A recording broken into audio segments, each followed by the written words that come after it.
Good evening. Okay, just wanted to make sure we're all here.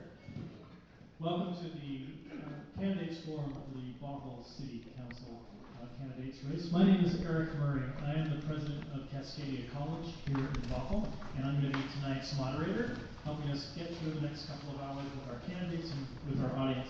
I have a few things to get us started, so if you'll bear with me while I go through how our forums operate. And actually, before we get there, a couple of folks that I need to appreciate today. First is to thank the North Shore Senior Center for the use of their facilities. Brooke Knight's bringing out more chairs, he's the executive director, and Big Tang has helped keep the pour water. He's a board member for the Senior Center. So we can give a round of applause for the Senior Center for helping. I'd like to thank the Chamber of Commerce. They're the official hosts for this evening's forum. Also bringing out chairs is Brittany Caldwell, who is our executive director, and Eve Livingston in the back. Thanks very much for standing and providing us this opportunity. The Chamber has been doing this kind of forum for both the city of Kenmore and the city of Bothell for a very long time, and we've kind of got the format down, and we alternate between candidates, and we give certain times, and we solicit questions from the audience. So we've got a routine going, and we've taken a lot of care to make sure we prepare questions that are appropriate to the city for this period of time. Our purpose tonight is to provide each candidate the opportunity to introduce themselves to the public and express their thoughts in response to certain questions. And the candidates participating in the forum, I'll introduce you now, and you'll have some time for opening statements in a few minutes here. For position 2, the candidates are Mason Thompson and Lee Henderson. For position 4, the candidates are James McNeil and Matt Seymour. And for position 6, Davina Dewar and Sean Palermo. We'll begin this forum by allowing each of the candidates to have an introductory statement to inform you about their history in the Bothell community and to give your vision and goals for Bothell. When we get to that point, you'll have 2 minutes each to provide that opening statement, and I'll remind you again of the prompt at that time. Then we'll begin asking a series of questions. Each candidate, as we go through it, will at some point have the opportunity to answer the question first. We'll rotate between the two of you so that each one of you starts first at some time. Some of our questions are 2 minutes, you'll have 2 minutes to answer. Some of our questions you'll have 1 minute to answer. And we'll make sure that's really clear at the beginning of each question. We have some extra questions, so if we're brief and we're flowing through tonight, we're going to keep you here as long as we can and hear as much as we can from you. So we have some extra questions. We're also going to have a lightning round. That's about 8 questions of yes or no. All the candidates will do is hold up a yes card or a no card. It's the most telling point of the night, because you don't get to explain yourselves. You just get to do it. We'll also be incorporating some audience questions. Over the last few weeks, we've been collecting questions from different venues we have at the Chamber, online and our general meeting. And if you tonight have a question that you would like to pose to the forum, we've set aside some time for some open slots for audience questions. Those questions need to be written down on a card, which are available at the back desk. You'll need to turn them into a basket back there. So anytime during tonight's event for the next hour or so, if you have a question that's come up on your mind that you'd like us to consider, write it down in the back, submit them in the back, and some of those questions may make their way to the front. We're planning to end at 8 o'clock. Towards the end, each candidate will have 2 minutes for a closing statement. So if there's something that you didn't get to or that you wish that you had the chance to answer, you get an opportunity to talk about that at the end of the evening.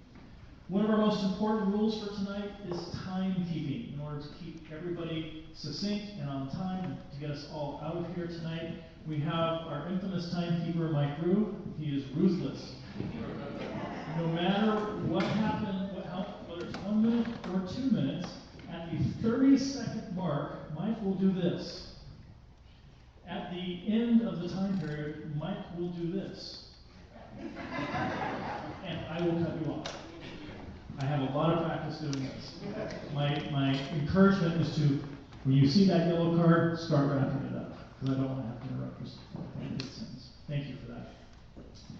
For the audience, there's also a rule. These forums we've established as an opportunity to get to know each candidate's thoughts on a particular issue. This is not a debate.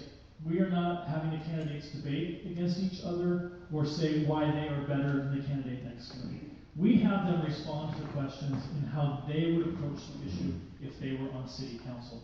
We've been, as I said, doing this for years, and it allows for a very respectful opportunity to get to hear from the candidates about your perspectives on issues. Your candidates may have a differing view or may have the same view, and that's okay in this forum. You're not here to debate, and we're not here to show favoritism towards one candidate or the other. We're here to listen to them tonight. So one of the things that we ask you to do is to refrain from applause. If you really like a candidate's answer, that's great. But keep that in your heart, because what we don't want to do is to have this be some kind of popularity match, or we don't want the audience to overtake this forum. So that we ask that you not applause during the time and allow the candidates to have their full time. Let's see if I've got any other notes here. I think we're good. You all ready to go? Yeah? Yeah? Okay. I mean, I can go over more rules if you want. No? Let's get us started. Is the audience ready? Cell phones, we'd prefer you silence. Thank you. No texting the candidates the answer you want them to say. If you see you looking at a cell phone, you come this way. We're going to begin with introductory remarks. Each candidate has 2 minutes to give their response. Here are the things we'd like you to address in your response. How long have you lived in Bothell? How long have you been involved in the community? And how have you been involved? And what are your vision and goals for Bothell? It's a lot to pack into 2 minutes. So, to begin tonight's forum, with the answers to those questions, 2 minutes will begin now. Lee Henderson. Is this working? Oh, wow. Is this loud, or does it sound good? Well, I'd like to thank all of you for showing up. You are amazing people. I think I've fed most of you at one time or another at Alexis Cafe, but I just really appreciate you all being here. I'd also like to thank the North Shore Senior Center, the Bothell Kenmore Chamber of Commerce, and the University of Washington Bothell Cascadia Community College campuses for hosting this most important forum, where you get to take it to your neighbors, what you've heard and what you take from this night. You are all influencers. I moved to Bothell in 1991, and I started my catering business. I opened Alexis Cafe in 1995 in the heart of Bothell. I raised my family in the North Shore School Districts, and I have become a community leader, supporter, and advocate of all things Bothell. I'm proud to have demonstrated my commitment to our community in my many years of volunteer service. I was one of the original founders of the Bothell Chamber. I've served on boards of North Shore Scholarship Foundation, YMCA, Maywood, and Canyon Park PTAs, and most importantly, the Bothell Fire Fund that we put together, a group of us put together in a very short notice to help after the major fire in Bothell downtown in 2016. My goals and visions for Bothell are to work as a team member on the city council to get the vacant property sold and developed, to advocate for affordable housing and mass transit solutions that make sense for Bothell, to continue to support senior services in our area. I do support the levy. To advocate for maintenance and operation budgets for our parks, and to provide sensible oversight to eliminate our budget deficit and maintain quality services without raising taxes. I want you to know I'm not here as a politician. I'm here as a concerned citizen who, like you, would like to see more accountability, honest, and fiscal responsibility in our city's leadership. Thank you. Also for position 2, Mason, you're up next. Your time will begin now. Hi, my name is Mason.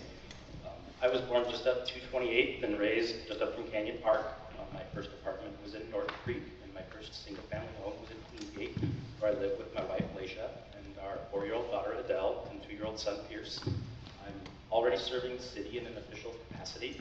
I've been on the Capital Facilities Planning Committee, and I'm currently the chair of the Parks and Recreation Board. Is that better? Okay. I've been working hard on my campaign, just out meeting people and listening to what they'd like to see about Bothell. And really what it comes down to is, how do we deal with growth? I'm going to have some answers in terms of what I think about that tonight. It involves really returning to a more traditional development pattern. I will also just warn you that when I get nervous, and I'm a little nervous right now, I talk pretty quickly. So if it starts sounding like an auction in here tonight, I'm sorry in advance. Thank you. Next up, James. Thank you. James McNeil, current sitting council member. Born and raised in the area. I've spent 53 years of my life in this area. I love this area. I'm raising my family in this area. So I'm a local Washingtonian. Love to say I'm a Washingtonian. Currently, what got me involved was originally the Wayne Golf Course and giving back to my community, and that's why I ran for council the first time. And after running for council, I quickly found that we need to be involved regionally, not just locally, but regionally, in making sure that the needs of Bothell are met statewide, region-wide, not just here. So as an elected council member, I've reached out, I've signed up and been on 15 different committees over the last 4 years. And I'm very proud to say that I've only missed one council meeting in that period of time. And the reason I did that was because I think that as an elected council member, we need to take the job seriously, because you, the people of Bothell, deserve to have your voice heard. And I wanted to prove a point that, in fact, we could do that. And we, this council, has been doing that. So the vision for the future of Bothell is to become a welcoming community, a community for all, and ensuring that our entire community is heard on issues like open space, issues like businesses, all the things that matter. There's many different things that matter to individuals within the community, and we must listen to them all. Right now, things that are very important in making sure that we fulfill them are the senior center. Making sure the senior center the buildings, the facilities are maintained so we can continue to offer those services. Making sure that the youth facilities, making sure we have sports fields and other things that involve for youth. And across the board, the most important thing is fiscal responsibility, making sure that our transportation needs are met. We continue to look at our growth and how we're growing and make sure that it's balanced. So my goal is to continue to do those things on behalf of the community and make sure the community's voice is heard. Thank you. Thank you, James. Matt, you're up next for your introductory statement. Fantastic. My name is Matt Seymour. I moved into Bothell from Kenmore back in 2006, so I've been here 13 years. Been wanting to get involved for a long time, been making excuses. I finally decided a couple years ago that stop making excuses. It's time to actually be involved in a greater scale. I live just down the street here on Riverside Drive, so I walked in. I've been a volunteer at the elementary school. My daughter's kindergarten class in first grade, second grade, until they kicked me out because they didn't need volunteers anymore. I like to be involved. I like to help out. I help out in my community. I'm in an apartment complex. I'm the manager there, so I'm kind of a little mini city council member of that little community. Great training ground for dealing with issues from person to person and overall needs, everything from just getting along with one another to capital improvements, etc. We are lucky to live in Bothell. It is a fantastic city. It's well run. It's been run well for a long time. I want to continue that tradition. We need to look at ways to improve, as far as transportation issues, because a lot of us work elsewhere, and we need to be able to get to A to B without being in the car all day long. There's a lot of things to work on. I'm happy to be a part of it. Thank you very much. Davina, you're next. Is it on? Hi, my name is Davina Dewar. I'm a sitting council member seeking re-election. I moved to Bothell in 2001, and I was pregnant at the time, and I have 2 kids currently at Kenmore High School. My community involvement started with the Landmark Preservation Board. I served on the Landmark Board for 10 years, and then I followed that up, or simultaneously became involved with the North Shore Schools Foundation, raising money for homeless kids in the district, and I was on that board for 5 years. I ran on a set of principles last time, and I wanted to give you an idea of what I ran on and how I think I delivered. I ran on addressing traffic. I've served on several regional committees, transportation committees. I formed a stakeholder group 3 years ago to gather regional leaders to help me lobby the legislature for funding on I-405 after the tolls, the bottleneck showed up at our front door. And so we've been pursuing funding for expansion of 405. And this last legislative session, we achieved that goal. Council supported that goal, and we were able to get funding. So we will be getting additional an additional lane and direct access ramps, which will be key and critical when 405 BRT bus rapid transit comes in 2024. I ran on open space preservation. While on council, we purchased the North Creek Forest and Wayne Golf Course. I talked about development and quality of life, the tree ordinance, the clustering ordinance, and our Bothell's first affordable housing ordinance were passed in the last 3 years. And I run an open and transparent government, and I have delivered by sending very regular newsletters about what council's up to and holding quarterly conversations at the library where people are able to come ask questions, talk about grievances, and just talk about solutions. Thanks so much. Thank you, Nina. And Sean, you'll wrap us up. Thank you very much. I'm Sean Palermo. I'm sure most people probably don't recognize me. I'm sure I have the least face recognition here, but I'm hoping throughout the course of this night I can, earn your guys' trust and show you what I'm all about here. So I'm a 24-year-old lifelong Bothell resident. I graduated from Gonzaga University. I'm a member of St. Brendan Parish, and I've always been involved in volunteering at the Boys and Girls Club, YMCA, and really anything that promotes youth. So that's something that I really want to stand for and helping bring to this city, and I'm hoping I can kind of show you guys how I'm going to do that. I believe that Bothell, we should be looking at it through a multi-generational lens. What works for one generation isn't always going to work for the next and the next, and so what we need to do is put the temptation of instant gratification, immediate satisfaction aside, and think, how are we going to address the most crucial issues in Bothell, such as smart public transit, environmental protection and park expansion, as well as moving forward on the battle for rent control. Bothell's entering a period of big change. Some of that we feel, some of that's yet to come.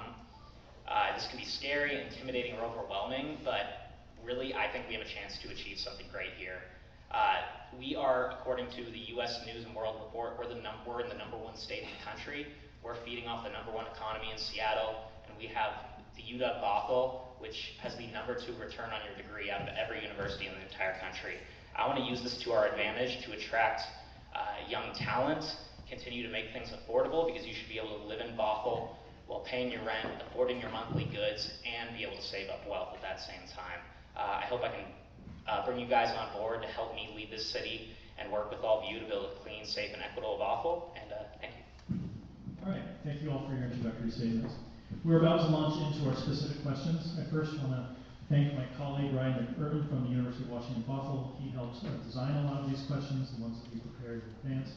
So I want to thank you, and UW Bothell and Cascadia work well together in these domains, so appreciate his partnership in this. This first series of questions is about community and about housing. And each position 6, 4, and 2, you're each going to be offered a different question around the same theme. And position 6, Dina and Sean, you're going to begin us in the series tonight. We'll work our way backwards down the table. So you'll each have 2 minutes to describe, and Sean, you'll go first. You'll go first next. We've got it all worked out. We'd like you to take 2 minutes to describe the role of the City Council in building a collaborative relationship with local partners. And by local partners, we mean entities like the college, like UW Bothell, like the Chamber, like the Senior Center, those kinds of partners. Yeah, definitely. That's a good question. Partnerships are extremely important. I work at PitchBook Data over in Seattle, and a lot of what I do is working with entrepreneurs, helping them find strategic partnerships, people they can work with, and I see a lot of potential for that here in Bothell. What I'd really love to focus on in this city is creating that student to workforce pipeline directly here in Bothell. I think with our economic strengths, we have the opportunity to choose the types of startups and businesses we want building in our community. And so from that, we could take things, our students with engineering degrees who work in the science field or any type of field, and tailor the businesses we want here to meet the strengths of our school. And so when you can build that kind of pipeline and create that kind of partnership, I think really it's just going to end up strengthening us, making things more affordable, and giving us better business and making us more set for the long run of our growth. Davina, how would you describe the role of City Council in building collaborative relationships with local partners like the campus, the Senior Center, the Chamber? I think it's critical for council, and it's one of our most important jobs, is to reach out to the community, be open and collaborative. I know in regards to the college, we have regular meetings, quarterly meetings with some of City Council, and we talk about upcoming issues, things that are coming up in the future, and really work out kind of where we're going and what we need to focus on. The senior center, I mean, I ate pie in a really fast way with no utensils, so I don't know what else I can do to build that relationship. No, the senior center is such an important part of our community, and you know, I think supporting the MPRSA is important, and recognizing what an important piece of the community it is, and regularly showing up at Pie Day, and pancake breakfast probably wouldn't hurt either. And then as far as internships, we actually have a couple of people that have done internships and ended up with long-term positions at the city, and I think it's been fantastic to have someone young and starting out, and give them an opportunity to show off what they know, what they've learned, and then become a part of the Bothell family. And I think those types of things definitely build relationships. And then as far as the business community and the chamber, we recently hired, I guess last year actually, an economic development manager, because we saw there was a lack of communication with the broader business community, and that need wasn't being filled. And so we hired someone, and I can see what a difference it's making. She's sending us regular updates. We have information coming to us about things that we prior didn't understand, areas of business that are missing in our community that we need to build on. And so those are some of the things we've done and will continue to do. Great, thank you. We're going to move on to position 4. Matt, you'll start us off. It's a different question. Delays in permitting can add significantly to the cost of housing and opening or expanding a business. Those delays can often increase costs to the community. What, if anything, can be done to expedite or streamline the current permit review process? Oh, I would love to streamline this permit process. I'm going to pause you. We're going to pause time. Is that microphone working? Can you hear? Okay. One of those microphones is on a cord, maybe, or a wireless. Could we pass along? Okay, I squished it together. Bad connection here, but I think I can hold it. Can you hear him in the back? No. Just Can hold. I just talk up? No. One of the reasons we actually don't have you talk up is sometimes for those who are hearing impaired, the microphones help with the amplification. If that one's not working. It's not working? Okay. I can eat it. Now it's working, right? There we go. Okay, we're going to start your time over. Okay. And how can we streamline the current permit process? Streamlining the current permit process, I think, is very important. As somebody who is involved with real estate investing, property management, that is one of the hang-ups in the whole game that delays everything, increased costs all the way around for projects that unfortunately gets tied over to the people that really cannot afford to cover that. I don't have all the answers, to be honest, but I do know that we need to be able to have the appropriate systems and the appropriate staffing to make sure that permits get in and out of our office as quick as possible. Thank you.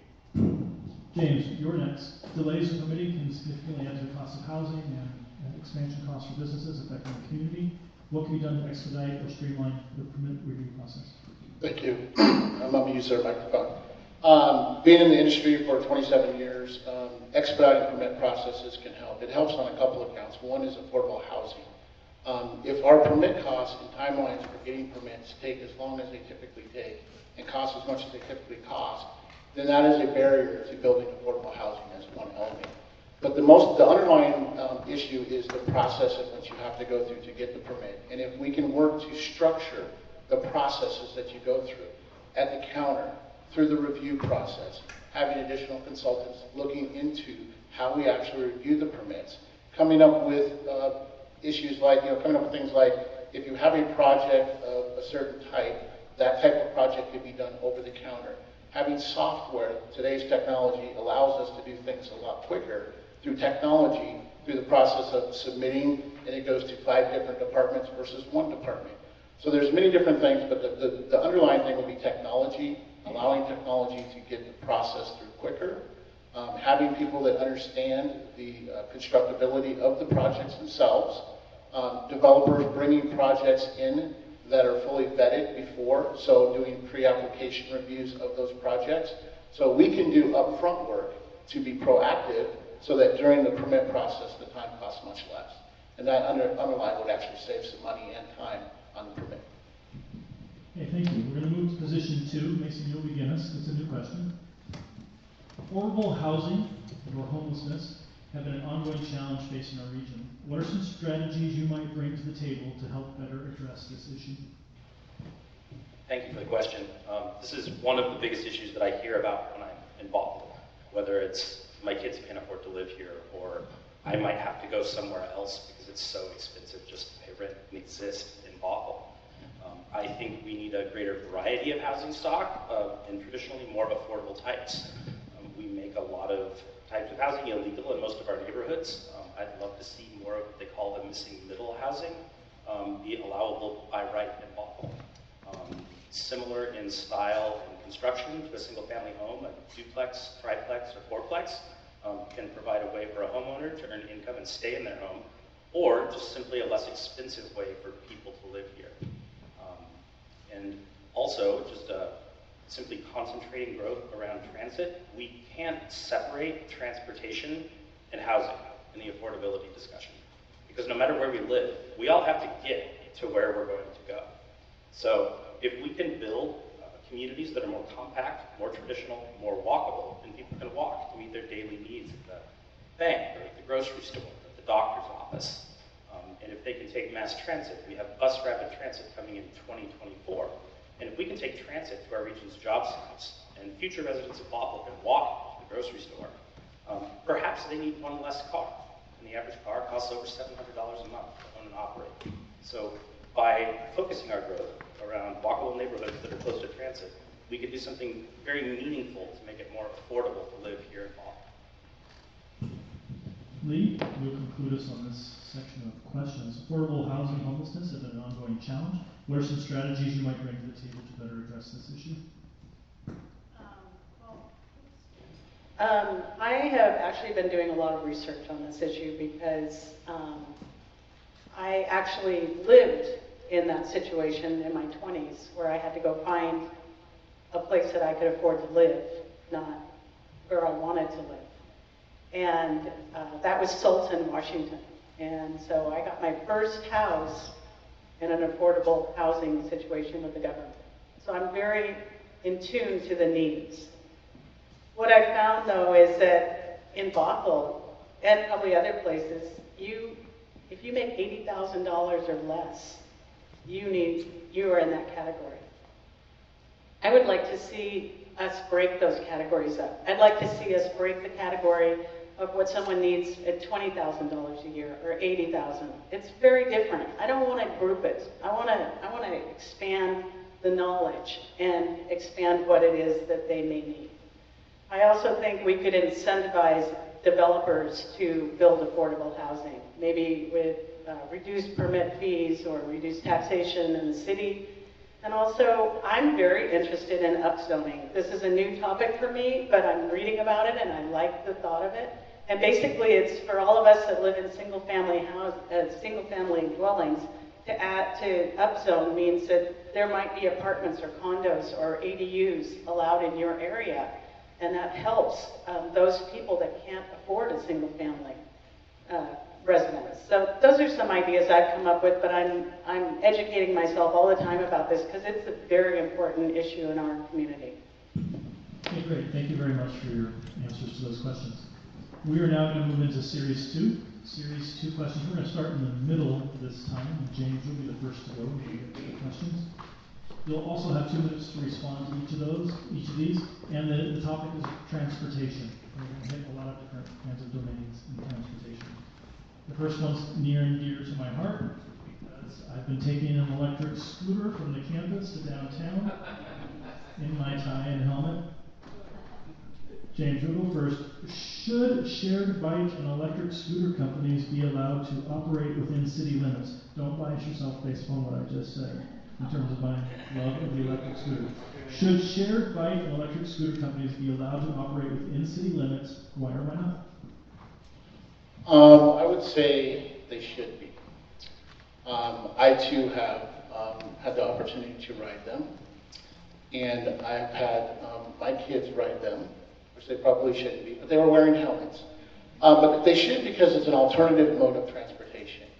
And as we look at transit across our region, one of the things that we're finding is we need to find ways to get people moving around our community. So as an example, let's say Wayne Golf Course, we build a nice, beautiful restaurant, hotel, or whatever we're going to do with Wayne Golf Course, we build something. But that's a little bit further out from the downtown core of our city. So we have electric scooters or things like that that people can get around, they can go enjoy the trail, get over to other businesses. It also gives us a mode to get to and from our parking rights. So to me, I think they should be allowed because it gives us another form of transportation. Say, for instance, kids get off the bus, they need to get over to Cascadia, they have a way to do that. So there are other ways to get kids from Cascadia and Bothell to downtown. So they're shopping in our businesses, using our restaurants, things like that. So it can be also an economic driver as well, having those different modes of transportation. Matt, you're next. Despite my favoritism for electric scooters, can you tell us if you are for electric and bike programs to be allowed to operate within city limits or not? Let's ditch that microphone, and you're going to have to share from this point on. I think they should be allowed. However, there's a couple of things we need to understand with being responsible with using them is, are we making sure that we, the users, are parking them in appropriate places, or are we just trashing them in the way? That's a concern that people have with these. And the other concern, what was it? I was talking to some people about, oh well, I can pull that off. But I like the idea that it creates mobility, because not everyone has the full health to be able to move around. Not everybody has that. Some of us look like we're healthy, but we have a knee issue or a back issue. And being able to jump on a scooter or a bike at times is what gives us made to be. We just need to be responsible with the equipment. And also I remember the other question is who repairs them when they break down? And how does that take place? Those are the two concerns that have been brought to my attention from people I've talked to. But I like them. Okay, thank you. We're going to now move to that end of the table to Lee and Mason. Lee will begin this question. It's a new question. 2 minutes. Should posted parking time limits be better enforced by the city? And if yes, how would you propose to pay for that added enforcement? I love this question. I have been living the parking experience for 24 years on Main Street.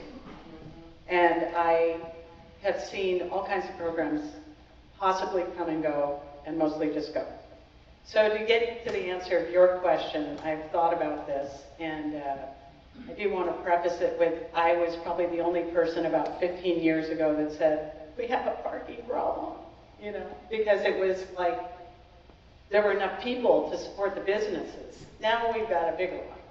So I suggest that we do enforce parking on the streets now. We put a 3-hour limit, and we ask that people, all right, I'll take that back. What happens if we don't put that 3-hour limit is that people will stay overnight because they need to, because they don't have room in their apartment complex, and or employees will park there all day. It happens all the time down there.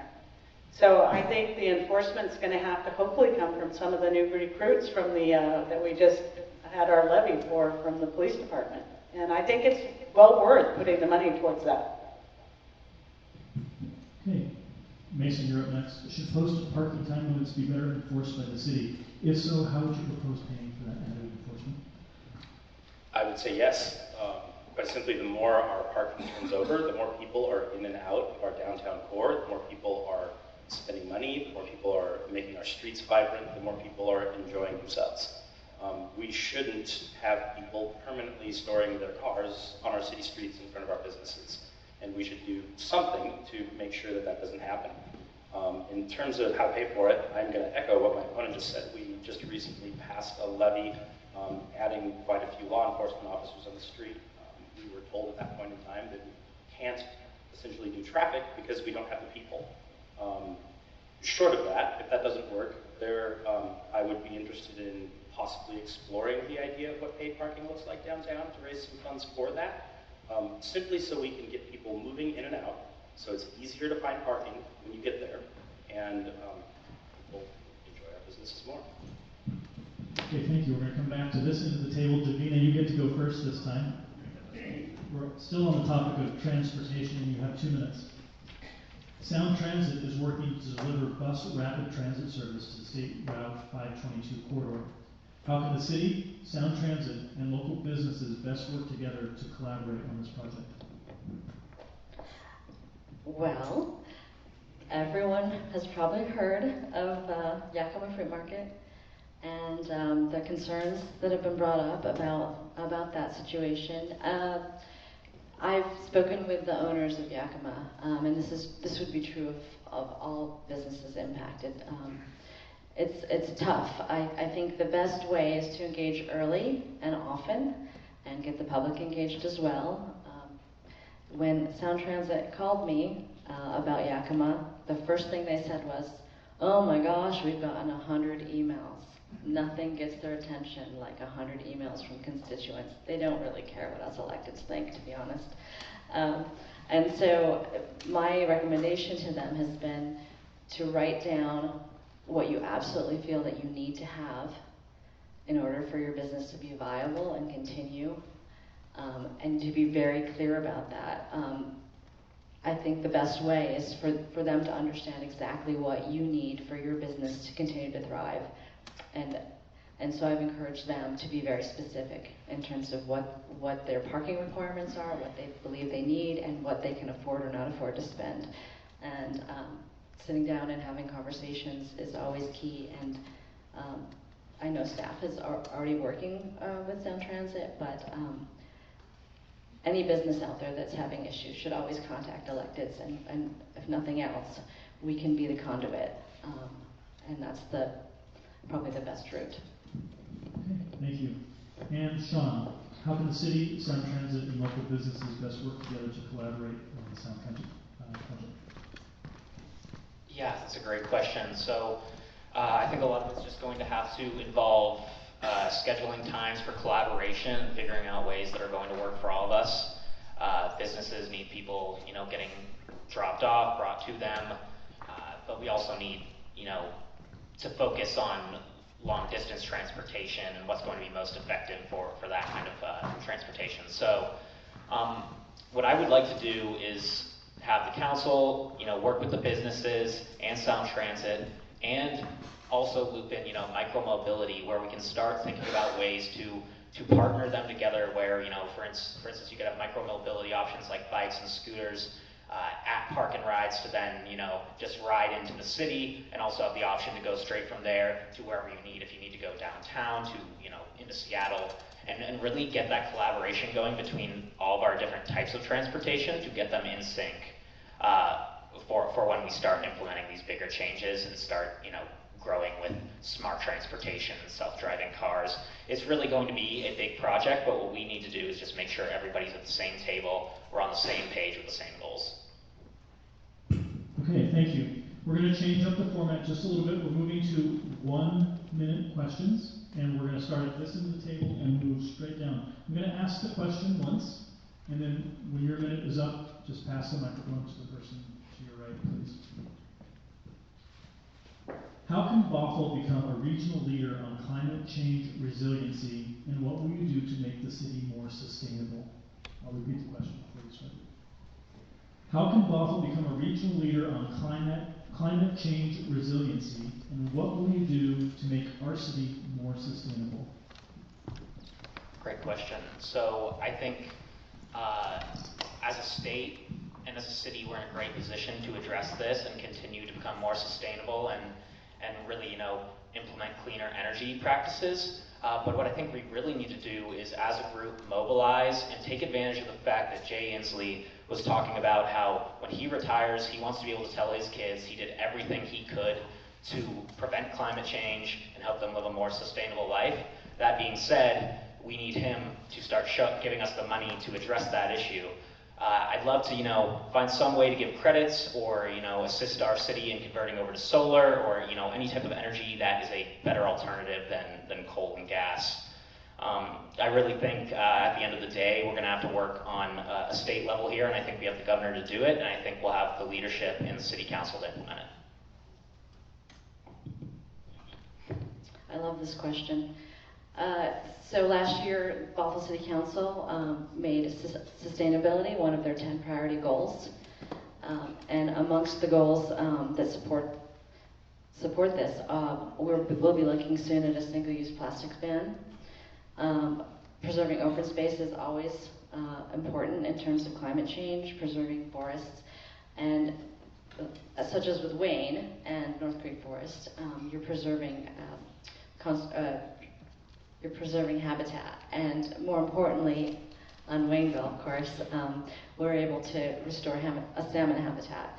And then finally, we are looking at becoming a member of K4C, which is the King County Reach Cities group that meets and talks about promoting sustainability and climate change. So I'd like Bothell to become a member of that, if at all possible. Well, we're very fortunate in the state of Washington that over 90% of our electricity comes from green sources, with hydroelectricity being the #1 source of energy in the state. We're leading the nation in this regard. It's fantastic, but there's still room to improve little by little. Other things we can do here in the city of Bothell to improve is education with recycling. I mean, if you're throwing things in the recycle that don't belong there or are not prepped properly before placed there, you're defeating the purpose, and then that whole batch of recycling is thrown out as null and void, and ends up going to landfill anyways. So we really need to be going, throughout the community to educate one another, every neighbor, to recycle properly. So it's a win-win.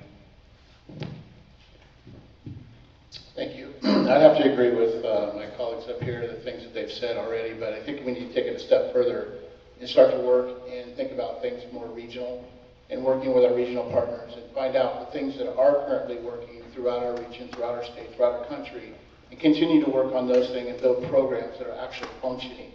We often too long talk about things over and over and over again, similar to affordable housing, similar to transportation, but there's things that do work, and we need to start looking at those things in totality and make sure that we're finding programs that are working and bring those programs here in Bothell. The Deputy Mayor spoke about the plastic ban. Those are the types of programs that other communities are already doing. We're following suit.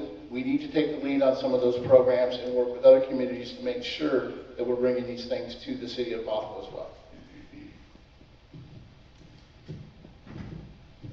Anytime you're faced with a problem, like climate change, for example, I think the best thing you can do is go after the lowest hanging fruit first. And the two biggest sources of fossil fuel emission in the state are transportation and our buildings. And if we can put future growth closer to services that they need and closer to transit lines, we can do something meaningful to reduce vehicle miles driven and thereby reduce emissions. Also, when we concentrate future growth, our buildings become significantly more efficient. We don't need to bulldoze 8 acres to put 35 luxury homes in if we can put those homes downtown. This also attacks the housing affordability issue as well. I've been endorsed by the Sierra Club. And not only that, I've actually sat down with the director of the Sierra Club because they think that this development style is so important that they're looking for partners to figure out how to communicate this. I'm excited to do some good in the world and to do some good in terms of the biggest problems we have. Thank you. Lee. Well, I would like to know that the city of Bothell has said that there is a climate problem, that they believe in it. And I haven't actually seen a lot of the things that I just learned at this very moment. I'm a dot your I's kind of cross your T's kind of girl. I'm a getter. I get things done. So my list would be requiring green buildings, supporting open spaces, definitely allow the scooters if it gets them out of their cars. And also, I've been studying the complete neighborhood model, and we have an opportunity to build those that make it a village-like setting so that people can actually not have to get in their cars and pollute and add to the climate change problem. Okay, thank you very much. By the way, that was the first of several audience-generated, community-generated questions. We'll have a few more of those. Now is the most fun part of the whole evening, for me at least. You need to get your yes/no cards ready. We are in the flash round stage. You have literally 2 seconds to think yes or no as I ask a series of about 10 questions. Everybody ready? Let's practice. My name is Eric.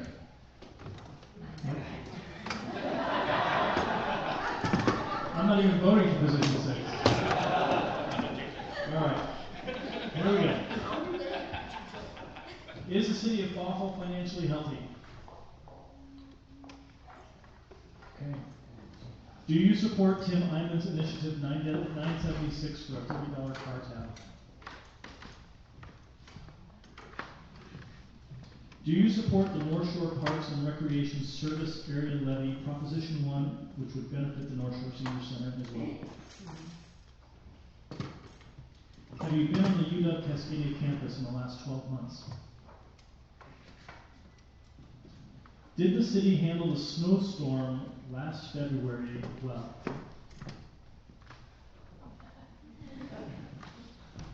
Do you support the recruitment of an anchor tenant and specialty grocery store, like Trader Joe's, coming to downtown Bothell?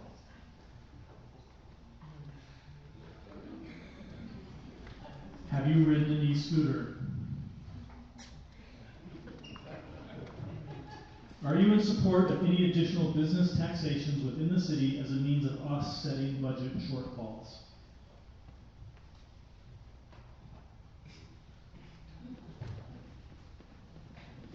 Do you think Canyon Park gets as much attention as downtown Bothell?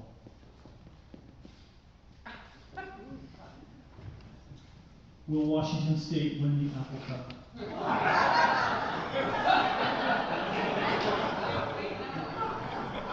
All right, that concludes our flash round. Thanks. You can put your next up. That was actually a question about the Seahawks, but I changed it. Should we do the Seahawks? You want to do the Seahawks question? No. No.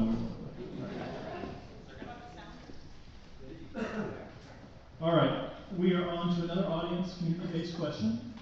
This time we'll be starting at the other end of the table, position 2. Lee, you're going to begin this round. These are 1-minute questions. 1-minute questions. Every person at the table will answer the same question. Over the last decade or more, our community has grown increasingly diverse. How will you work to make Bothell help them continue to become more welcoming and inclusive? I'm going to repeat that question before you start. Over the last decade or more, our community has grown increasingly diverse. How will you work to make or continue to help Bothell become more welcoming and inclusive? Thank you so much for starting me on this. As the owner of Alexa's Cafe, I've watched it, I've experienced it. We are an inclusive place. We change our menus so that we see more of the Asian population come in. We add things that they might like. So inclusiveness is near and dear to my heart. I may have said I got my first house in Sultan, but I was raised in San Francisco, inside the city. If you've ever been in that city, you know what it's made of. And it's made of all kinds of ethnic beings that are just wonderful. So it's in my heart and it's in my soul, and it will continue wherever I am. It doesn't stop at the cafe.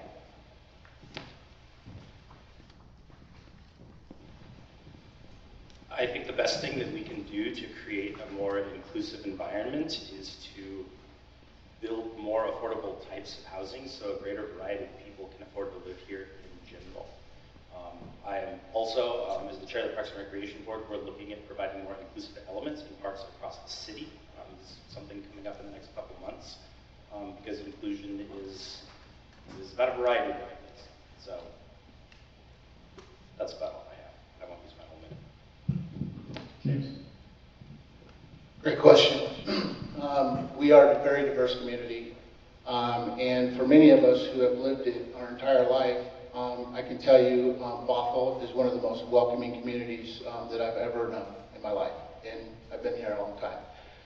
programs that we're running at the city right now, Dive In, things like that, we need to continue to run those types of programs. We need to continue to reach out to other groups, other community groups within our community, and make sure that we're listening to the needs of them as well, and understanding what their needs are, and how to bring those different types of communities together.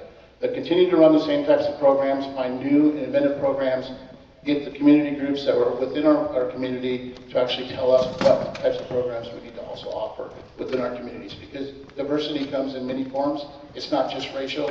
There's also other groups that are diverse as well. So thank you. Okay. Diversity is a really interesting topic. As an apartment manager, as one who is bilingual, who's lived out of the country for a few years, I'm very familiar with different ethnic groups, religions, etc. I do think that to invite people into the community, make them feel welcome, first thing they need to be able to get here. So affordable housing is a big deal for diversity, followed by just inclusion. So having a liaison here in the council out to the different communities, from churches to other community groups, is really important. So my mother's an immigrant, and in the small little town I grew up in upstate New York, nobody looked like me. And when I moved out here, I felt like I had found my people. So I understand what that feels like. The city has a diversity and equity committee made up of staff, and their purpose is to find ways for the city to become more inclusive. Starting with, you may have noticed there's a new window at City Hall that has, I don't know how many different languages saying welcome to the city. And I think council has an important role to play by reaching out, I've been to the Islamic Center, I've been to various cultural events. We have to go to them because sometimes they don't know to come to us. Sure. Thank you. Yeah, there's definitely a lot we can do here for promoting diversity. As a recent college grad, I love having fun, I love organizing, and I love events. And I love what Seattle does. Seattle has events almost every weekend where you can find a different culture that's being represented. You know, things for people of different incomes, and that's what I want to bring here. I think that as a member of City Council, we also need to be an organizer, and I think what that means is I'll be reaching out to, potential different groups that are representing, whether it's, a specific country or a religion, and reach out to those groups, the leaders of there, and really work with them to host events within Bothell that the rest of the community can then get to know them and really experience, the diversity of the culture that we do have to offer, just like they do in Seattle. All right, thank you. We're going to go to our third community-based question. We're going to start in the middle. Matt will be beginning this series. Every candidate will answer the same question. We'll have 1 minute. What is your preferred vision for the future of the 4 acres that can be developed within the former Wayne Golf Course? Before you start, very quickly.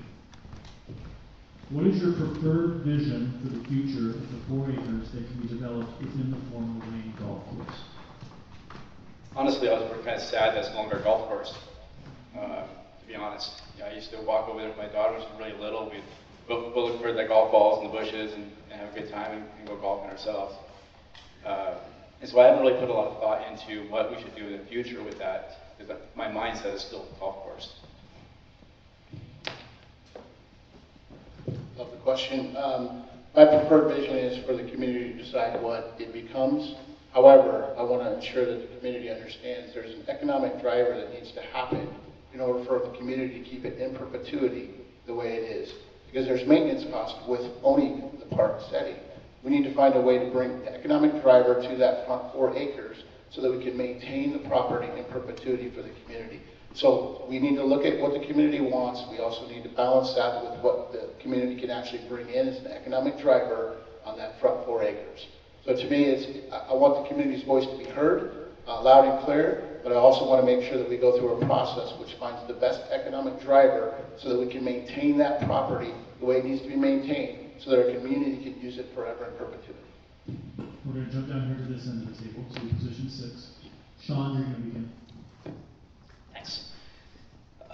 My vision for those 4 acres of Wayne Golf Course is, I think I'd really, obviously we're going to need the community input here, but what I think would be best is creating a type of, outdoor, almost community center where, potentially this could be an economic driver for it, where, people can look into renting it for, maybe birthday parties or specific fundraising events that they're doing.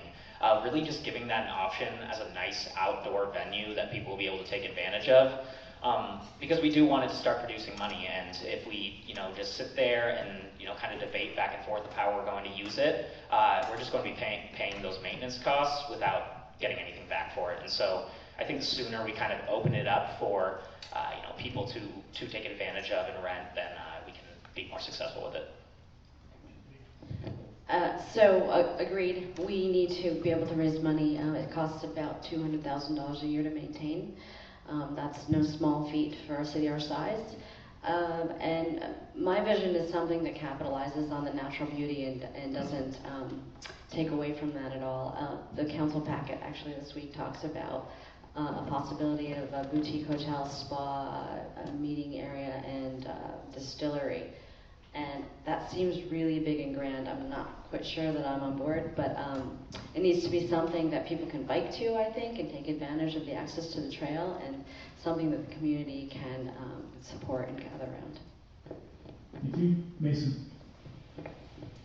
I would say something that complements the park itself, something that is in line with the fact that it's in the middle of really a centerpiece for our city. And also something that maximizes long-term revenue, because we have budget challenges and there are costs associated with it. I'll echo that from my fellow candidates. And thirdly, something that can be a resource for the community, for those of us that live here. If that looks like a restaurant, if that looks like a brew pub, something that those of us that live here can enjoy.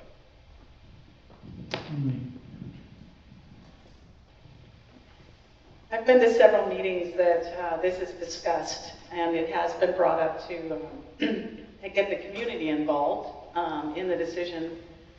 It does have to sustain the entire 89 acres, that 4 acres. So you need to find what the best practices, the best uses are for that. And, they've all said it: winery, brewery, cafes, shops, community center. And one thing I can say we have never had in our community, except for this building that we're in, is a large enough community center for major events. And that would be a good place for it, and it would raise enough revenue for that as well. All right, thank you all for answering that question. We're jumping back into some questions we have prepared for you. We're going to go back to the format of 2 minutes per position to answer questions in the theme of growth. And we're going to start down with position 2. Lee, you're going to go first on this question. What role do you believe local government should play in economic development, and what are 3 things you would do to help further local economic growth and vitality? It's a long question. I'm going to repeat it again. This is for Mason, you, and Lee. What role do you believe local government should play in economic development? That's part 1. And what are 3 things you would do to help further local economic growth and vitality? And you have 2 minutes.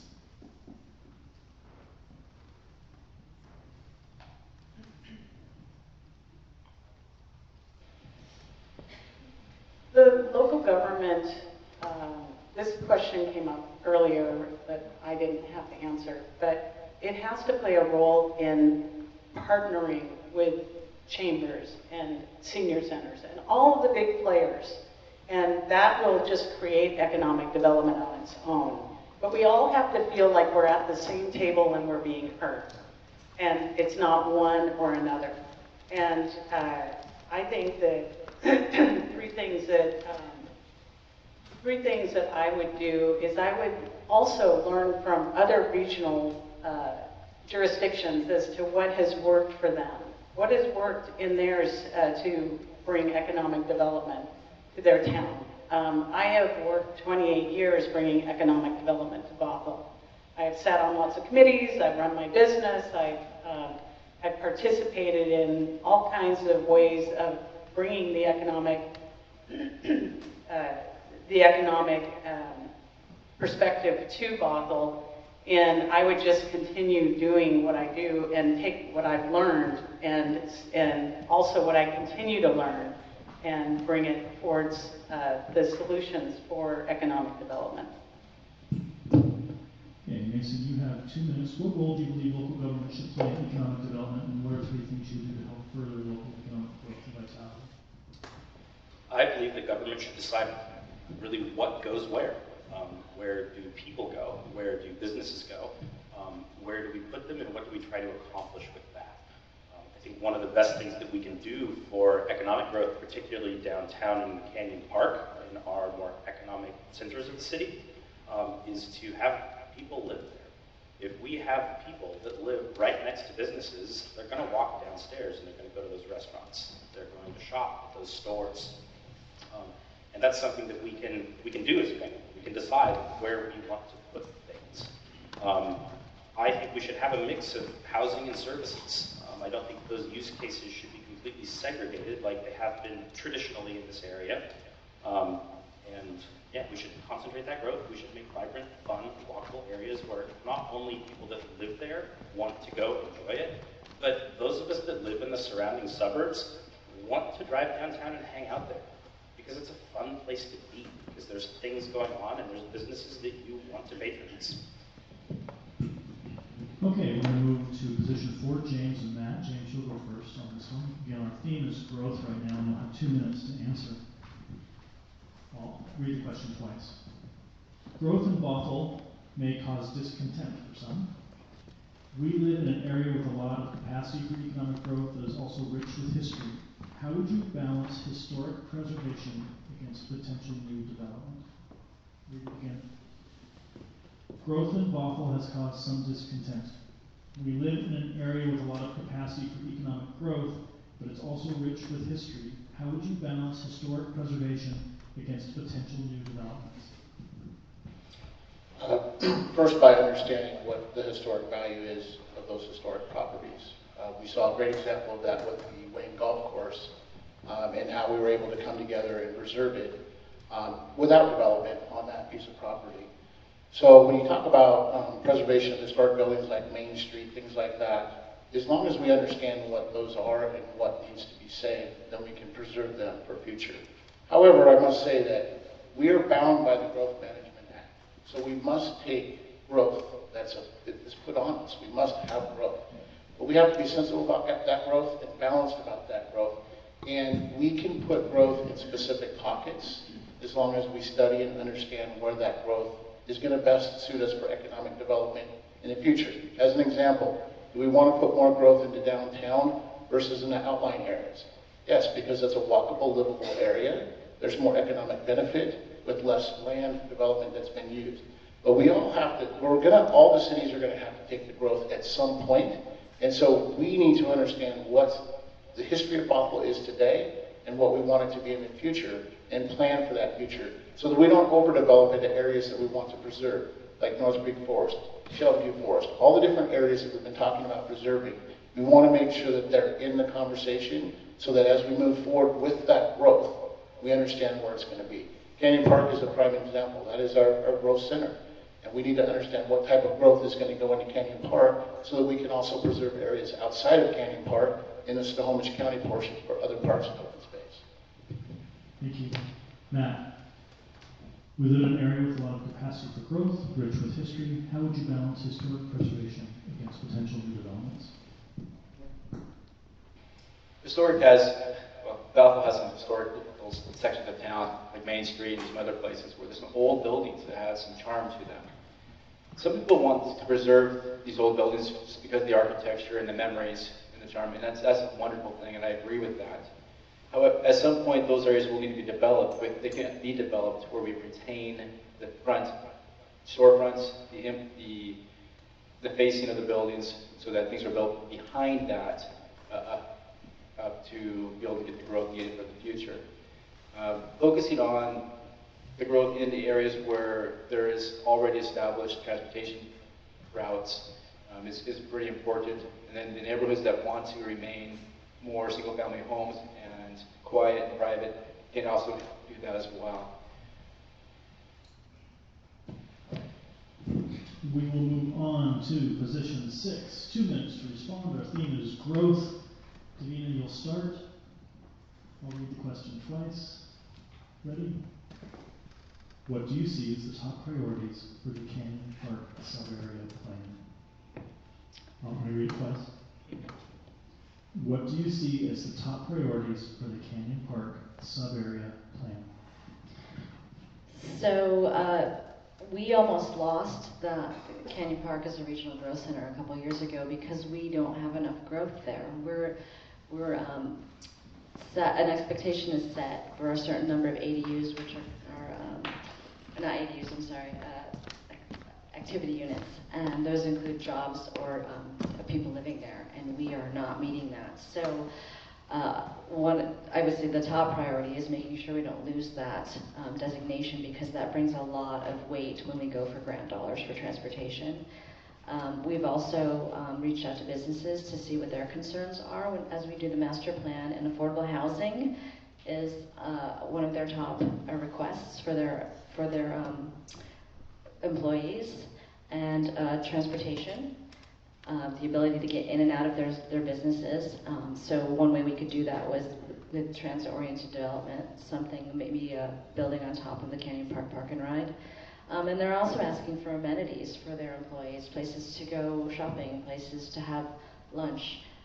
So I would say we need to make sure that we keep that employment area. But there are 10,000 jobs in that area, and that brings a lot of economic vitality to Bothell, and we need to make sure that we're working with businesses to provide them what they think they need in order to stay and expand in Bothell. So affordable housing, transportation, amenities, and enough growth to keep our regional growth center.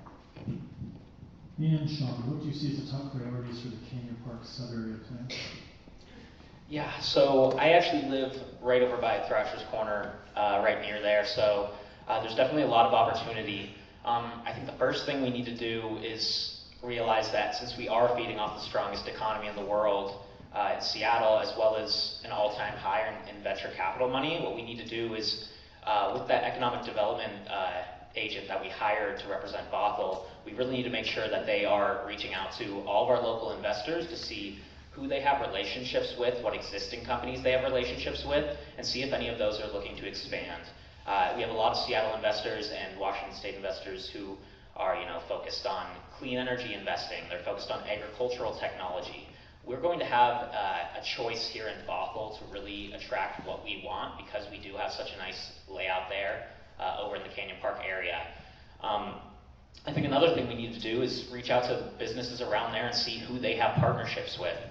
We have big companies there, and they could have, partnerships with companies based in New York that are looking to expand, anywhere across the country. And so when we have these relationships established and we have council people who will go and approach them, get the insight into those relationships and leverage them, there's, countless things we can do to build that. But I think the most important thing to realize is we can choose the industry and also have our city get equity into that industry as they grow right here in Bothell, and it will pay tremendous dividends.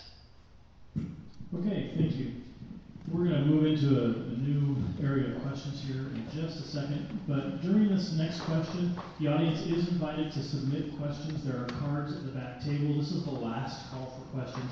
By the time we're through with this series of questions, we won't be accepting any more questions from tonight's audience. But the next few are from tonight's audience, so it's what these folks here would like to hear from you today. So the next two questions are going to be 1-minute questions. Every person at the table will answer. We are going to go alphabetically by first name. I just out here and do this on the fly. Thank you. Someone said that we need to school first. This before Wait, go by my last name. What? Okay, so Davina, you're going to go first, and then James, and then Lee, Mason, Matt, and Sean. Got it? All right. This one allows you to dream a little bit. You get 1 minute. Candidates should all be familiar with the vacant lots in downtown Bothell. You need to choose one vacant lot and tell us what you envision for that space. Pick a vacant lot and tell us what you envision for that space. You have 1 minute. Davina, you get to go first. Well, I'm going to choose Lot D, which is on the corner of 527 and 522. I call that the money lot. As an architect, that's a dream of a site. It has the potential to be the gateway to our city and make a real statement, and also invite people going through on 522 to come into our city and wonder what's beyond. So my vision would include having some sort of retail, maybe a specialty grocer on the bottom, and then some housing, preferably some affordable housing in the floors above, because it sits right on a coming bus rapid transit route. Lee, pick a lot. What do you envision for that lot? Is it oil exchange? Sorry. Well, I'm a medical. I thought so. Yeah, okay. I would agree, D. It is the centerpiece, the main entrance to the city of Bothell. And if we have a main staple there, a center focal point there, people driving through on 522, on 527, that has the opportunity to set the stage for how we are looked at and why people are going to want to come here. I think it also has a huge opportunity for an economic driver on that piece of property. As the deputy mayor said, affordable housing element there, retail, to become a walkable, livable community with a staple right at the entrance to the city along 522, 527 is a once in a lifetime. I mean, people are looking at us Bothell regionally right now, and that's the one thing that they say about our downtown core is we have a beautiful opportunity, and what we do with that piece of property is going to set the stage for how we're looked at in the future. Now, Lee.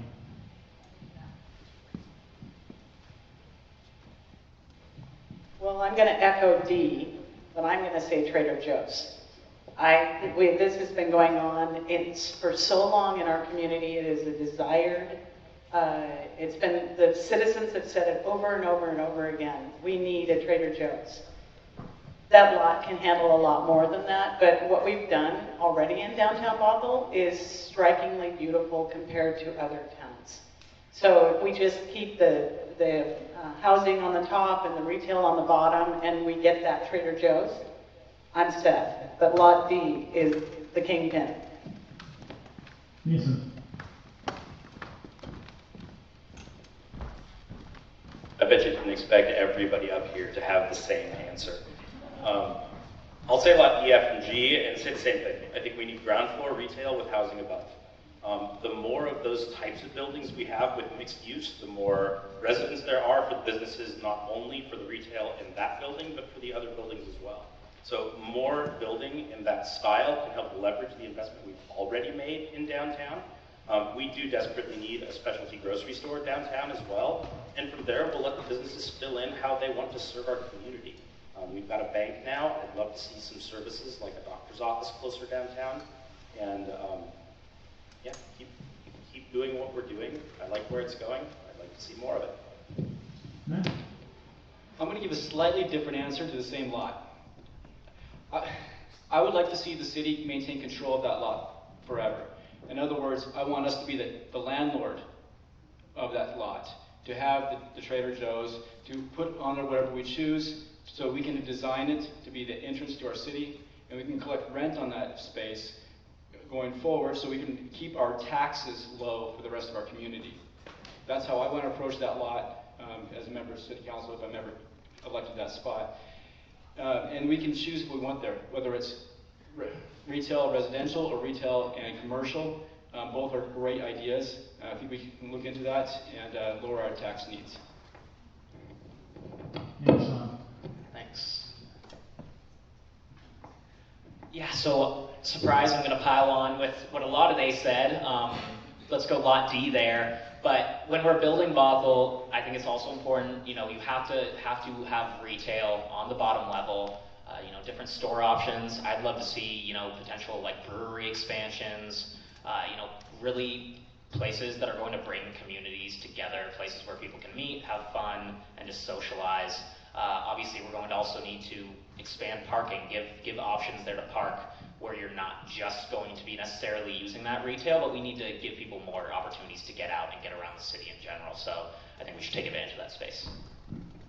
I was personally hoping for like a St. Louis style arch.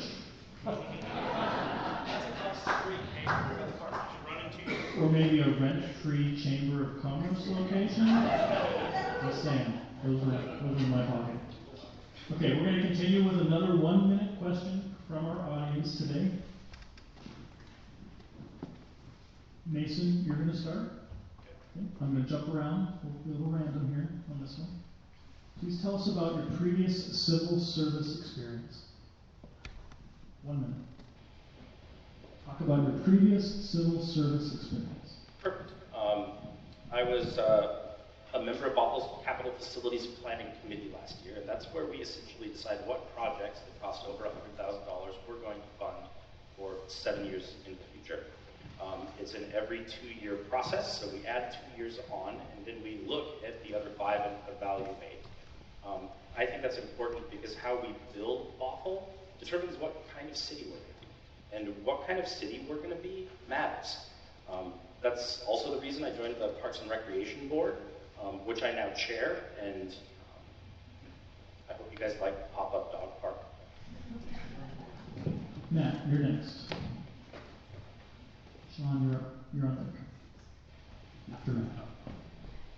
I've only done, up to this point, only done volunteer work. I've not had an official title in the city on the board commission or on city council.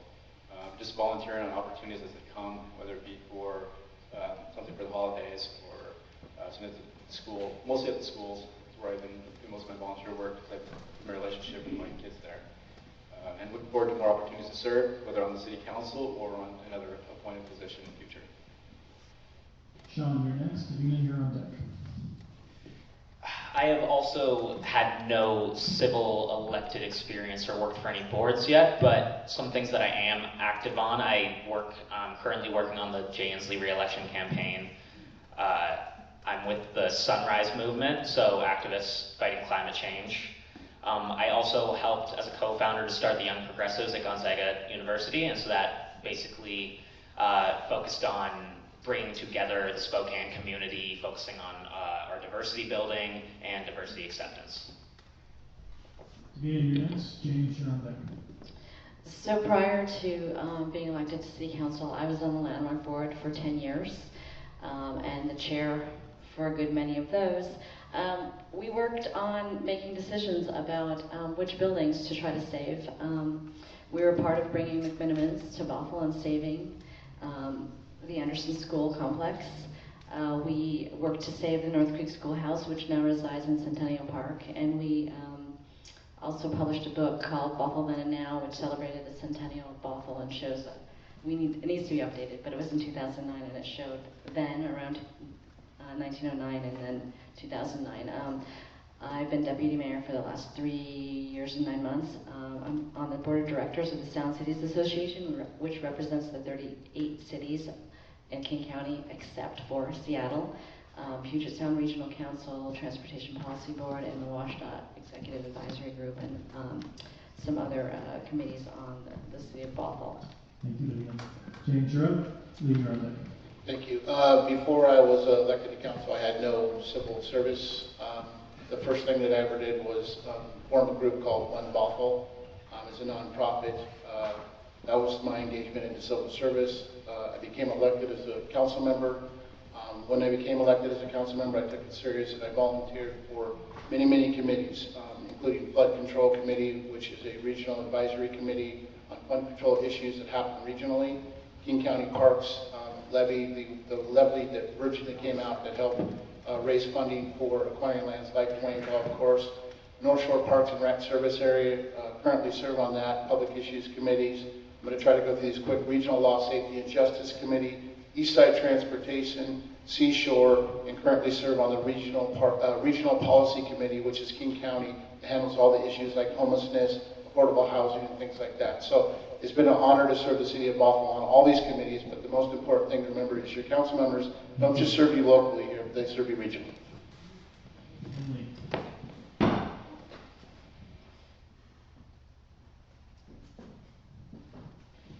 I have not had any experience civilly, but I have definitely had so much experience in our community getting things done. The most powerful one I was part of was the Bothell Fire Fund. July 22nd, 2016, there was a major fire in downtown Bothell, as all of you know. And there's several people in this room that in 4 days, we put together this major event that was able to give the people that lost everything, $100,000.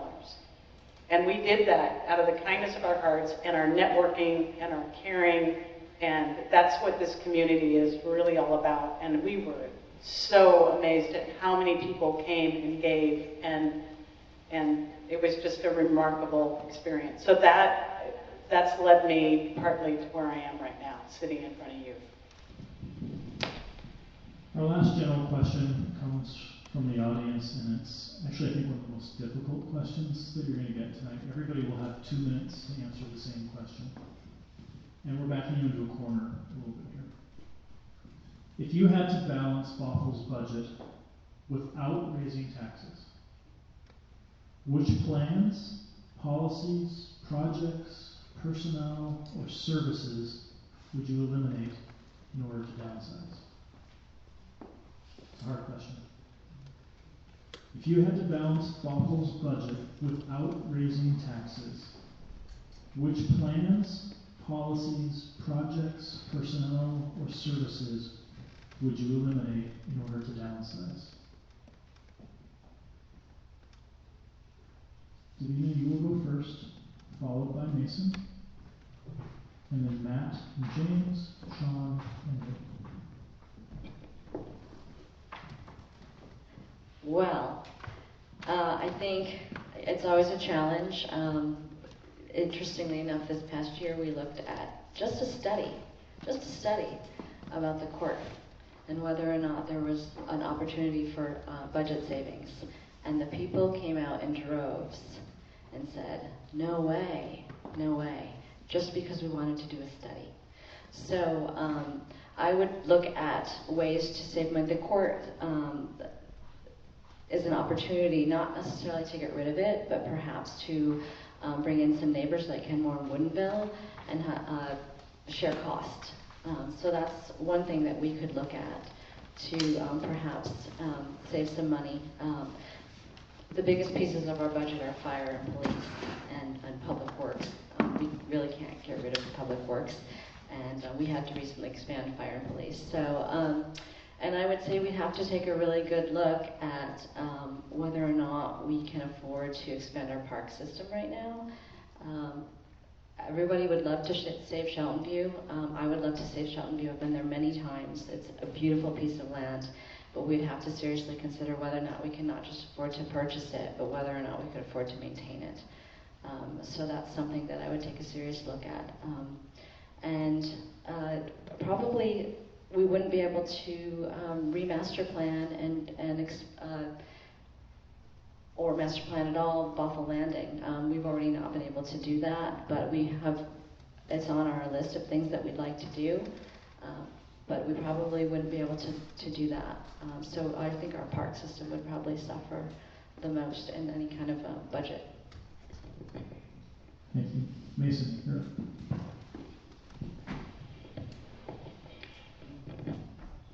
I think the best thing that we can do to right-size our budget moving forward is to do our best to not build more infrastructure that requires long-term maintenance.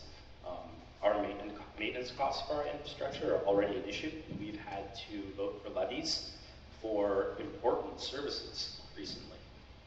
And that's why I think that not bringing more infrastructure that we have to maintain in is super important. I also agree with the deputy mayor that any park expansion is difficult if we had to start cutting things, and things like the master planning, the Wayne property that we have. We can't cut public safety. We can't cut public works.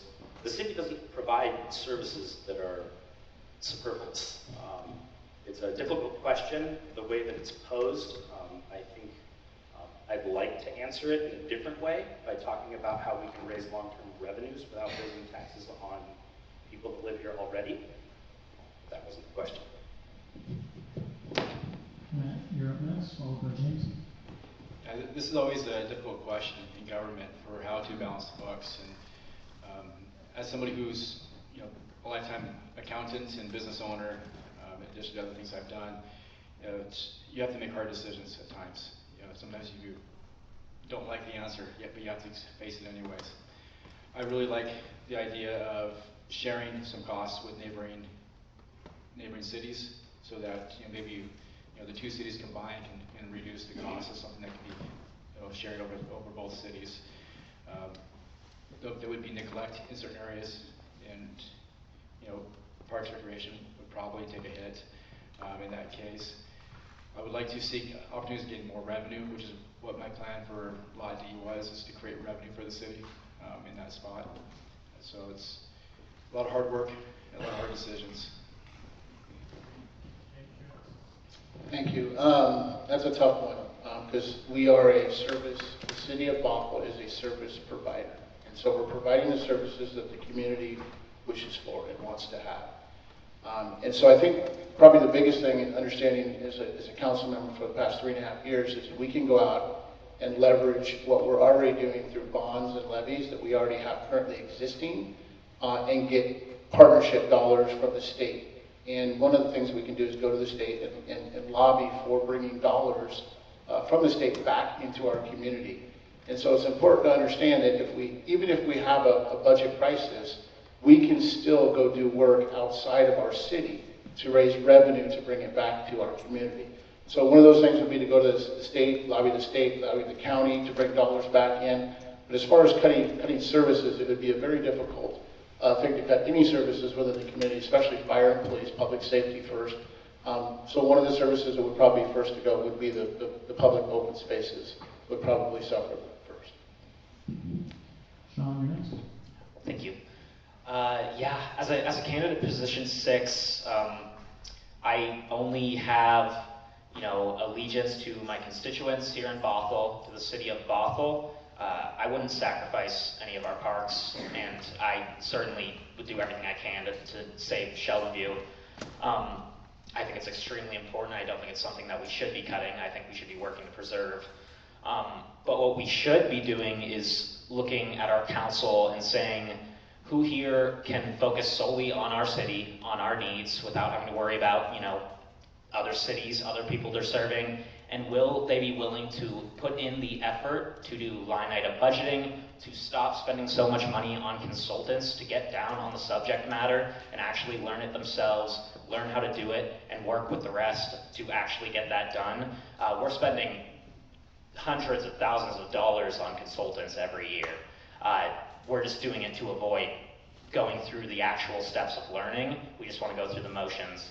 And I think it's important to actually get in the books and do it and really make sure we're getting, everything we can for our money. I know we spend probably $200,000 a year on our economic development agent. I think that we can really do a lot more to get fairer pricing on the people that we're working with, and I think we can put that back into actually preserving our parks and not have to make those sacrifices. Emily.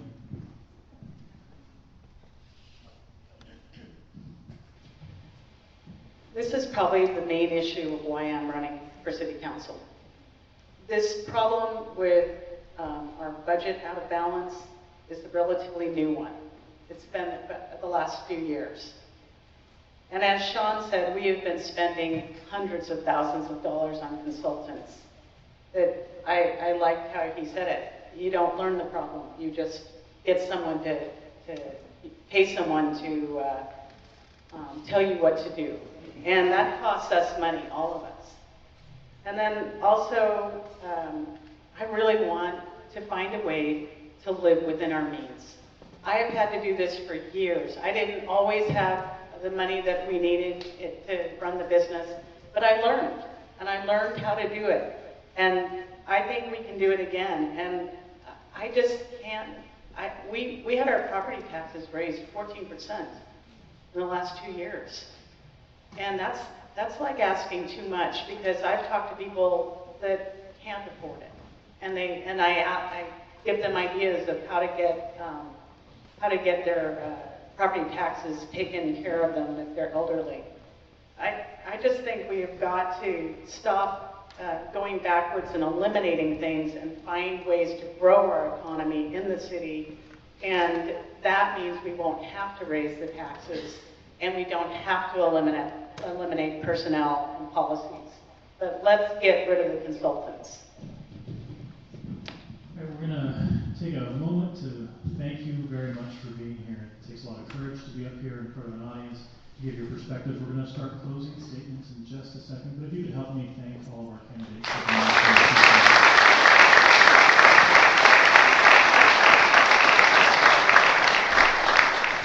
We're expanding closing comments just a little bit, Mike. We're going to give each candidate 2.5 minutes. And during these 2.5 minutes, if there's been a topic that you weren't asked your perspective on because another candidate got that question, you're welcome to talk about that. You're welcome to talk about your vision, your philosophy. We'd also like you, during the 2.5 minutes, to talk about what qualities or strength make you the most qualified candidate for City Council. What qualities or strengths make you the most qualified candidate for City Council, in addition to anything else that you would like to add? When we started tonight's evening, we went from position 2 down to position 6. We're going to go in reverse order this time, starting with position 6, and we'll end at position 2, just straight down the table. So you'll have 2.5 minutes to address anything remaining that you'd like to talk about, as well as what qualities and strengths make you the most qualified candidate for City Council. You ready, Sean? So first off, thank you all for coming here tonight. This was an awesome experience. I've never spoken in front of crowds like this before, so this is awesome.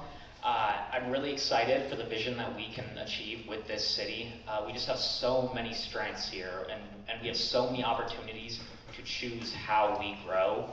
We are going to grow, but we can choose how we grow, and we can do it as a community, and we can make sure it's the right direction we all want to go. I'm young. I don't have a ton of experience, but what I do have is I have drive. I have the capability to organize in a community, and I'd love to get out and do things. I'd love to just go out and be active. I'm not in it for a show-up photo op if something's opening up. I'm going to be in there, getting into the details of the projects we have, and I'm going to do everything I can to make sure that this community is going to grow.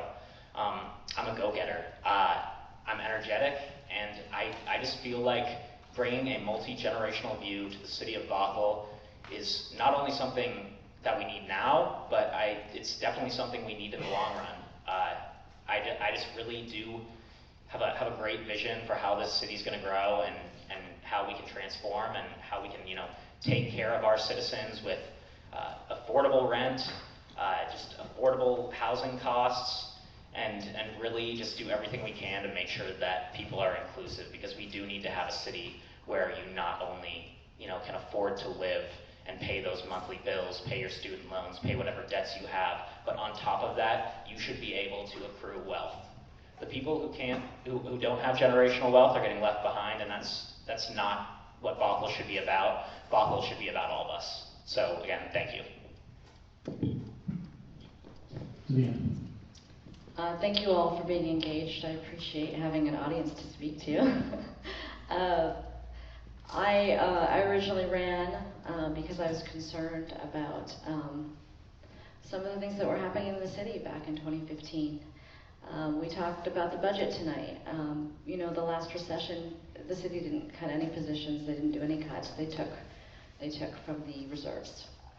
So that's why we're in the situation we are. In addition, the last council decided to build a city hall without a vote of the people. They found a loophole, and that loophole has us on the hook for $3.5 million every year for the next 21 years, I think it is now. That's a significant problem. And so we inherited a lot of these problems. So that's why our budget is the way it is. And I'd just like to say regarding consultants, we hire consultants because we don't have the expertise on staff. I think it might be less expensive than training our staff to be engineers on specific projects. We hire them because it's cheaper than having employees. We don't have the expertise in-house for some things. So it's actually a cost savings to hire consultants. The other thing I wanted to mention is Trader Joe's. I would love to have Trader Joe's, but Trader Joe's likes to build a one-story building with a huge parking lot. I don't think that's the highest and best use for Lot D. I think we would make a better fiscal decision to allow someone to come in and build a 6-story building, and they're going to pay a lot more money for the ability to build a 6-story building than a 1-story Trader Joe's. And so that's a fiscal decision that will probably come to pass, and we'll have to decide on. But that's the reason we don't have a Trader Joe's on Lot D, I'm pretty sure, because it doesn't make fiscal sense. As far as qualities that I bring, I think I've proven I've been dedicated in reaching out to my community, to being available. I send those newsletters religiously, so everyone knows what I'm doing, what council's doing, the decisions we've made. I've tried to be transparent. I have quarterly conversations with the library and have done so for the last 3.5 years. And I spend 2 hours on a Sunday so that people have the opportunity to come and ask me questions. And I think that's the best way to lead, is understanding what people's issues are, what their concerns are, and I will continue to do that. Thank you. Some of the qualities I bring is energy. I'm a true optimist and extrovert, and so I'm one who wants to be involved with everything. I'm not going to shrug the opportunity to be a part of a council or to take part in whatever needs to be done. I'm one that's eager to participate. That's partly why I'm here. I've always been involved with things, from being the class president in 3rd grade and going in front of the PTA and asking for funds for playground equipment. I was in student government in high school and college here at the University of Washington, Seattle campus. Just life is wonderful. Bothell is a wonderful place. It's a great city. It's well run. It has some small issues for us to work through. Yes, we can work through them. I want to get out and meet everybody. I'm the kind of person that wants to know everybody's name and what's going on with everyone and what your needs are. I'm here to serve. Thank you very much. Have a good day. James. Yes, I'll start off with the quality and strengths. I would say the quality is listening to people and not forming an opinion, because we have to have open conversations. Regardless if you're a council member or not, we need to be able to all listen to one another in order to have informed decisions. And so one of my qualities is that I just listen to people. I don't care, it doesn't matter if I agree with you or you agree with me, just listening to one another, I feel is important. And that helps us make decisions. So sometimes when we're having conversations with our constituency, we may change our opinion on what we think about something because we've had those open conversations and dialogues. Some of the strengths are being involved regionally and making sure that Bothell's voice is heard regionally. I spent a lot of time on these regional committees and come to find out that we did not have that involvement in the past, but we've been very successful over the last 3.5 years, becoming more of a regional partner with other cities, other counties, other jurisdictions. We spread 2 counties, King and Snohomish County, and having those partnerships is very important within our community. I also want to say that as a council member, something to understand is we're a body of 7. Now, one individual can make a decision on behalf of this community. It takes 7 of us, or a majority of us, to make that decision. And I think the one strength that this council currently has is we're all individuals, and we're all making the decisions that we're making based on the information that we're getting from the city, from outside constituencies, and outside regional partners. So I think it's important that we continue to have that dialogue. I'm not up here to say I'm better than anybody else, but what I'm up here to say is that I want council members that represent the community's voice, and that's what we're elected to do as council members. And I feel very honored to have been a council member for the past 3.5 years, to serve my community and prove that the council members that are sitting up here do not have to have hidden agendas. They can go out and serve the community and do what the community needs to have done, because that's what we're elected to do. So thank you very much. Mason? If you walk around the community and you talk to people in Bothell, you will hear over and over again both the good and the not so good about the fact that we are growing quicker than almost every other place in the country at this point in time. We've seen a lot of change, and I don't believe that any of that change has happened by accident. It wasn't a coincidence. It didn't just happen to us. The change that we've seen is a result of decisions that have been made over decades. And if we want different results than what we're seeing, we need to look at different solutions. I think we need to pay attention to planning authorities really all over the nation. Locally here, we have the Puget Sound Regional Council that talk about the best ways to deal with new growth and mitigate some of those negative changes that we've seen. You've heard me talk about some of the things I think tonight, so I won't simply repeat myself here. But I do think it's important to have city council members, and I'm just going to go into qualities or strengths I bring to the table, who are curious, who want to know why, who are willing to listen to experts in fields that they might not be experts at, but are willing to defer to the authority of somebody that's spent years and a lot of time researching the subject. I think the other thing that I bring to the table is I roll up my sleeves and work hard. That's what I've done in my campaign all year. That's what I plan on doing should I be elected to city council. The other thing I just say is I care. I've lived here my whole life. I'm raising my family here. What Bothell turns into and how Bothell changes matters to me a lot more than simply a city council seat. So I can't promise to have every answer to every hard question. But what I can promise is that I'll be a curious, hardworking steward of Bothell's resources, and I would be honored to serve you. Thank you. Lee. I really want to thank every one of you for coming. It's 2 hours of your night that you didn't have to do, and this way you can help other people that might have the same questions that you did and find out how we think. I also want to thank you, Eric. You made it wonderful and easier than it could be. It might have been. And Mike, you did a nice job. Thanks, Brooke, for hosting us here, and of course, Brittany, for the chamber support. I just really appreciate all. I want you guys to know that I've been endorsed by the Bothell Fire Union, the Affordable Housing Council, the Master Builder Association, Senator Rosemary McCullough, Warren Buck, who was the first chancellor of UW Bothell High School football coach Tom Bainter, and Al O'Brien, who was our rep for many, many years and loved everything Bothell.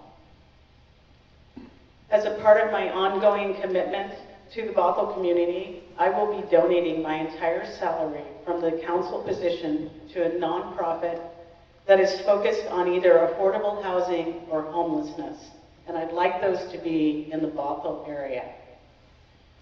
I would like to earn your vote based on my track record.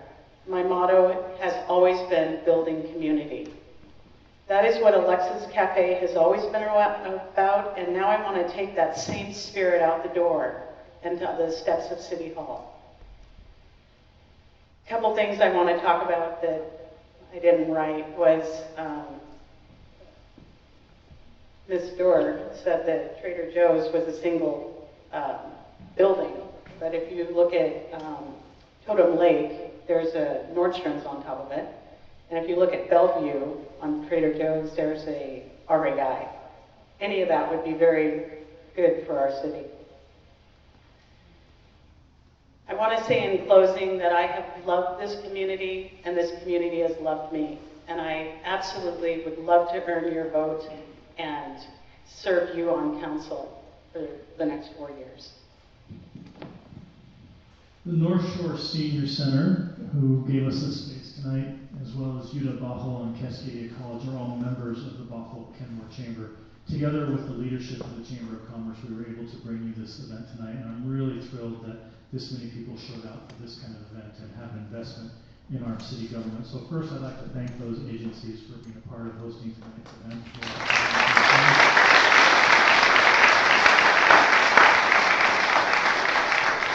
And one more time, as we conclude tonight, if you'll help me thank the candidates. I